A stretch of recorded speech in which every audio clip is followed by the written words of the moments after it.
Hello everybody, it's your friendly digital technology librarian, Christy here. We've reached another Friday, so of course I have another Film Rec Friday ready for everybody out there. Now, November is NaNoWritMo, that is National Novel Writing Month, which started back in 1999, and the basic premise is within 30 days from November 1st to the 30th, you will complete a 50,000 word novel.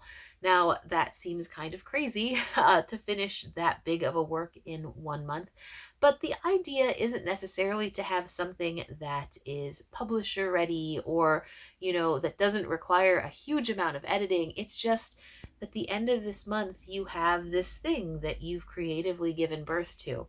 Now, this means that on November 1st, you could start as a police officer, as a baker, as an elementary school student. But by the 30th of the month, you are a novelist. And that kind of idea is just sort of fascinating and exciting and brilliant to me. I think there is something to be said for being able to dedicate 1 month of your life to this project. And I think a lot of people get a huge amount out of it, even if they don't actually finish a novel by the end of the 30 days. I think at this point, it's not even really necessarily about the 50,000 word goal. I think it's really just about the accomplishment of this creative project reaching some sort of conclusion. So to celebrate NaNoWriMo, we have put together a week featuring 3 films about authors, books, and the people who love them. I really love these films, and I hope that you will as well. As always, these recommendations are available entirely for free with the use of your Milan-Berlin library card. So without any further ado, let's jump right into the recs. Okay, my first recommendation for this week is available on both Hoopla and on Canopy, and that is 2006's Miss Potter. Now, the high school just finished a run of a fantastic play featuring the life and work of Beatrix Potter, so of course, this week I could not possibly have avoided mentioning this film. This film, of course, is a biopic all about Beatrix Potter, who is an absolutely fascinating figure. If you don't know much about her besides the fact that she wrote Peter Cottontail and Friends, you really, really should delve into her life. Again, fascinating, fascinating woman. In Miss Potter, we are following the 20th century author as she creates her iconic characters and gets them published, but we're also following her journey as a person. It's sort of a later life coming of age tale because of course, when we think of coming of age tales, we usually are thinking about, younger people, teenagers growing into adults, but this is just as much one of those stories, but Miss Potter is a full adult at this point, but she really does come into her own as she works through a lot of challenges getting her stories published. She was a woman who was very interested in sciences in addition to her brilliant creative side and the struggles she had being taken seriously as a scientific thinker. She was quite isolated in a lot of ways, and this story not only traces her friendships with people, her relationship with her parents, but it also delves into her love life a little bit. And the chemistry that you find between the actors who play Beatrix Potter and her first love, they are Renee Zellweger, who is absolutely fantastic in this. I mean, it's interesting how she seems to so easily slip into an English skin. I mean, she was of course famous for Bridget Jones as well, and I just find her very believable as a Brit. I don't know why, and obviously from different eras, but yeah, no, she does a fantastic job. And Ewan McGregor plays her publisher Norman Warren, and I don't know, there's just this lovely softness about the way he approaches that character and the way he approaches Beatrix, who very clearly has not had a huge amount of romantic experience in her life up until this point. And the two of them just are sort of magic on screen. It's really a lovely first love story. And, it's very affecting as you watch it and you watch the trajectory of the relationship. We also get to see, these lovely little animated sequences of her characters, of how she's creating, Peter Cottontail and Jemima Puddle Duck, and we get to see these little glimpses of these characters come to life, and having those juxtaposed moments of sort of adorable animated charm with this sort of softer love story and coming of age story and drama. There's so much drama in this. Again, she does come across a lot of obstacles and roadblocks, including, of course, other people within the publishing realm, people within the scientific community, her own family. And that one's a rough one. Seeing these heavier moments juxtaposed with these soft light moments, both live action and with little bits of fantasy, because it's essentially, we get to watch her imagination come to life, and it's really done in such a charming manner, and that those brief moments of levity are quite necessary to keep the plot from being, I think, a little too woe is me, downtrodden, and it does an excellent job of having that balance. We see just how vital a human being Potter is. She does have these heavier bits, but she's able to keep herself buoyed with, self-motivated blips of color and happiness, and it's really lovely to see. Again, Zellweger's portrayal is so engaging and so charming. I mean, really, truly, very charming from the get-go, whether we're talking about those heavier moments with the more difficult pieces of her life, or we're talking about the happier bits. We get, little glimpses of her later life after, she has found literary success. It does sort of begin to drift into her work as a conservationist, and her process of purchasing these farms in the Lake District, and how it was so incredibly important to her to preserve that region of the country. It her passions come across very well, and it's a very earnest vibe that the film has. And I think that's kind of the whole point of this film. There's this sort of innocence about it.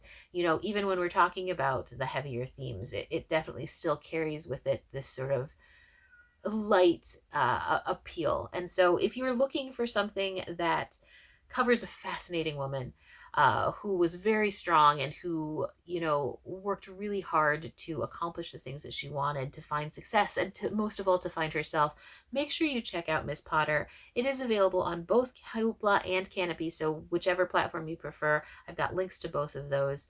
I do really think you'll enjoy it, especially if you like a really solid biopic. All right, moving right along to my next recommendation. This one is available on Canopy, and it is 2005's Capote. Now, Capote follows a very specific part in author and social darlings Truman Capote's life when he is beginning to work on his project In Cold Blood. A few months ago, I had recommended another movie called Infamous, which also followed Truman Capote's life as he worked on this particular book. They both came out right around the same time. They obviously had the same sort of subject matter, but they're both very, very different films.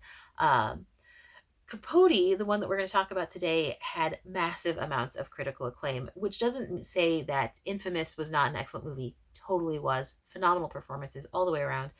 But the thing that sets 2005's Capote apart is, to be honest, Philip Seymour Hoffman's portrayal of the title character. There's just something of a tour de force about this performance. It is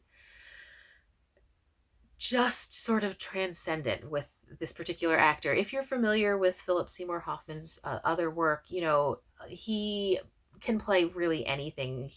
He plays this ridiculous bumbling figure in the action adventure Twister. He plays sort of this menacing sort of mythical cultish figure in The Master. He can play really any kind of role, but there's something about him portraying Truman Capote that is really, really hard to get your head around, or certainly hard to get my head around. He always, as an actor, exudes this sort of power, and there's a physicality to him that doesn't necessarily match what you think of when you think of Truman Capote, who was, a slighter man. He did not have that sort of physical, hulking isn't the word, but sort of expansive nature. And seeing Hoffman sort of go there, so making himself small, making himself like really diving into the persona and really not making it a character in any way, shape, or form. And that's one of the things that I think is key about this particular performance. You could easily make it a caricature, especially when you're so against type.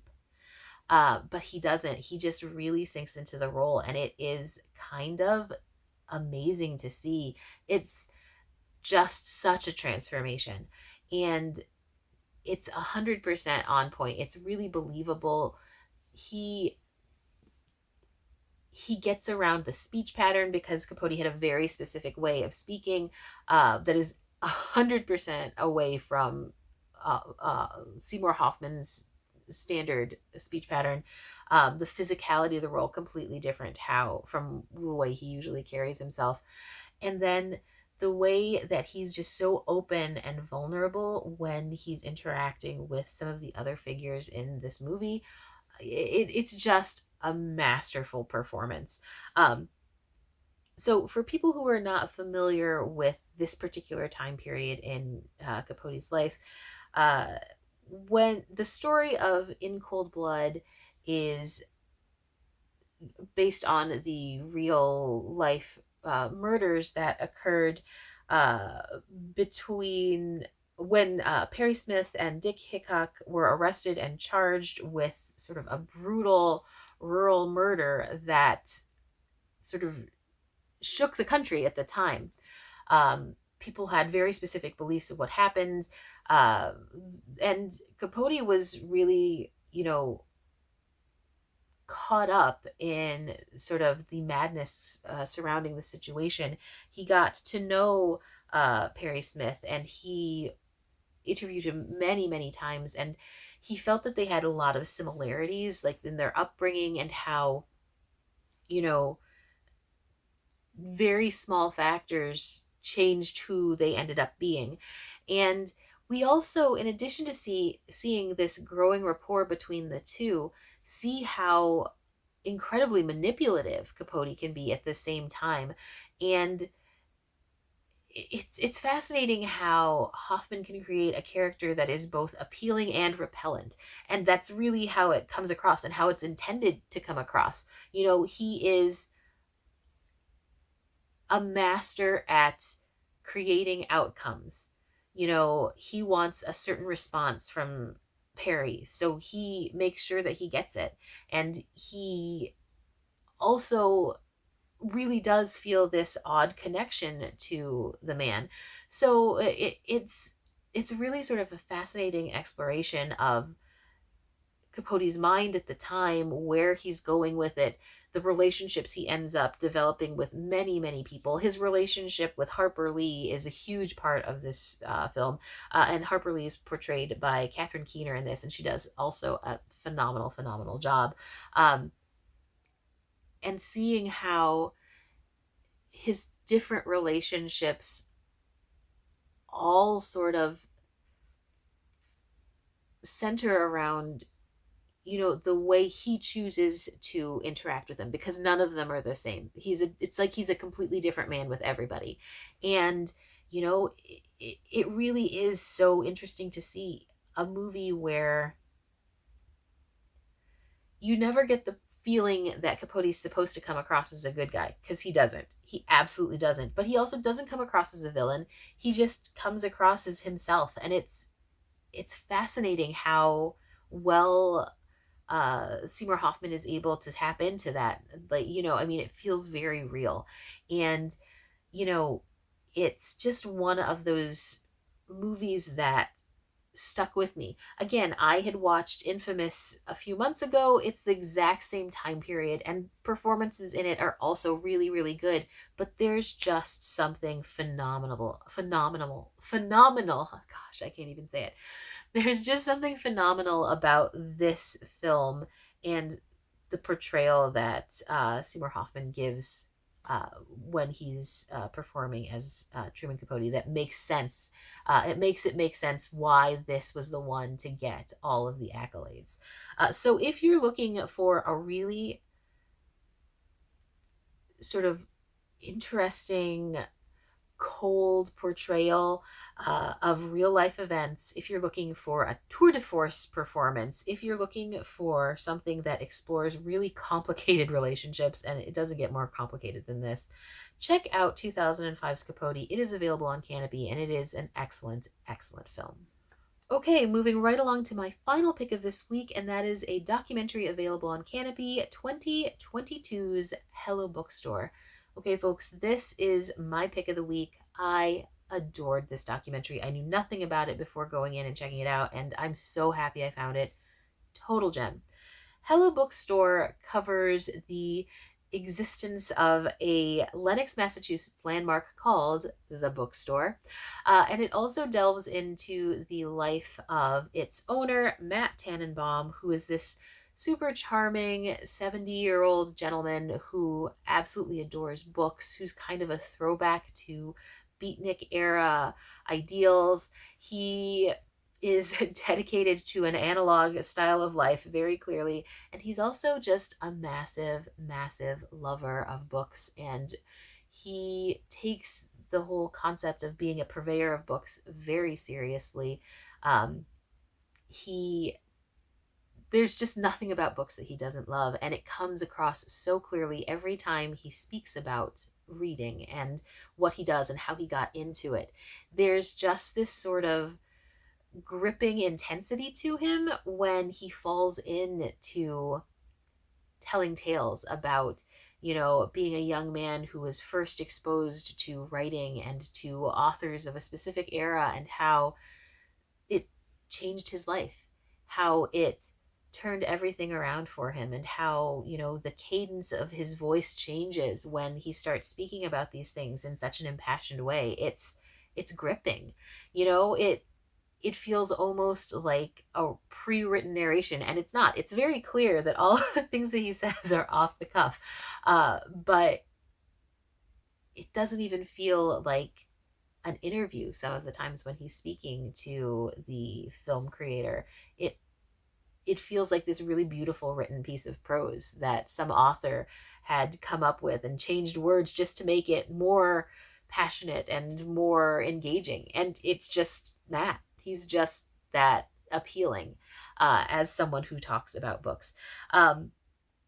So we've got this romantic story about the creation of the bookstore. We've got Matt's life going into it, but we also are exploring the whole concept of how the pandemic affected his world, how he had to change a lot of things. When you see the bookstore, it's not necessarily your typical charming indie bookstore. A lot of times you'll see all of these plush chairs and these book nooks that are all super inviting, when the bookstore is actually more like your crazy Uncle Alan's personal library. It's like a square room with some books on the shelves and like piles of books all over the place, but there's still this real appeal to it. It's sort of charming in his haphazard nature, and he knows exactly where everything is. You might not, but he does.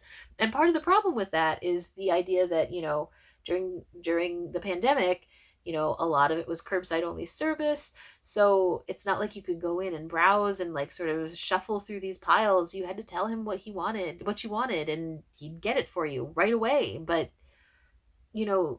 that certainly affected things. It affected sales. And he talks about, being in arrears with Simon and Schuster and how he can't get them to send him anything else because he's not been able to pay them. And yeah, that's exactly what's going to happen to him and to so many other people who are in retail and independent sellers of, well, stuff in general. And this is not a movie about that. I will say it's not a film that's sort of talking about the effects of the pandemic. It's just one more portion of his story. Really, what this film is doing is exploring that sort of nostalgic feel that a lot of us are sort of tending towards, that appeal of a different time. We see him shuffling through his paperwork, and it's still all paperwork. It's probably about time that he's digitized at least some of it, but he hasn't. Um, it's definitely like the attitudes that he espouses as well are definitely from a different time.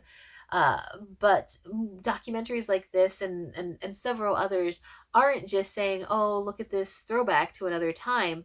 It's not just about the nostalgia. It's how, you know, these qualities are still just as relevant and important today. Like, it's not it's not looking at these places as dinosaurs or anything. I mean, you sometimes you get a little bit of that feel, but it really is more how these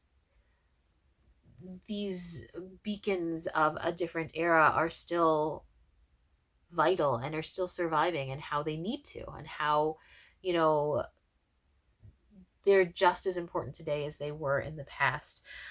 There's one moment that's stuck with me long after I finished watching, and it's one little blip. It's not the most important blip. It's nothing, but it's just this piece, and I think it says the most about Matt and just how he feels. He looks around his shop for a moment, and he sees one guy who's buying a book, and he stops and he says, "Look at that smile on his face. He just found a book." And it's not like in a storyteller way. It's not in like this like thought out practiced verbiage. It's just, ah, he found a book. He found one of my books in my store. That's awesome. And it really, really is. And it sort of encompasses everything about the bookstore and Matt Tannenbaum. The idea that purveying these books is so much more than just a transaction, and how his entire life really has been about that connection, and the connecting of people to the right book.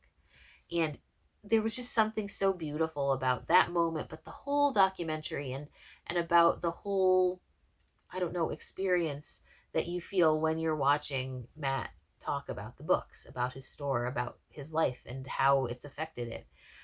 So if you're looking for something that is so much more than just a documentary about a bookstore, or a documentary about a dude who runs a bookstore, check out this documentary. It's again available on Canopy. Hello Bookstore, pick of the week. It is amazing and absolutely worth a watch. Okay, book lovers, that is our NaNoWritMo week of recommendations. I've loved putting together stories about books, authors, and people who love books and authors. I hope you've found something that will pique your interest. If you have any recommendations for films that cover any of those themes, please, please, please comment with those below. I've had such a good time watching tons of movies about this. If you have any recommendations for themes you'd like to see us cover in the future, definitely recommend those. I'm always looking for help with that. As always, thank you so, so much for joining me. I adore being able to go through our catalog and find films that I hope will reach you and you'll be able to find an interest in. So with that, I'm going to go ahead and close this episode out. Again, thank you for watching, and I will see you next week. Bye-bye.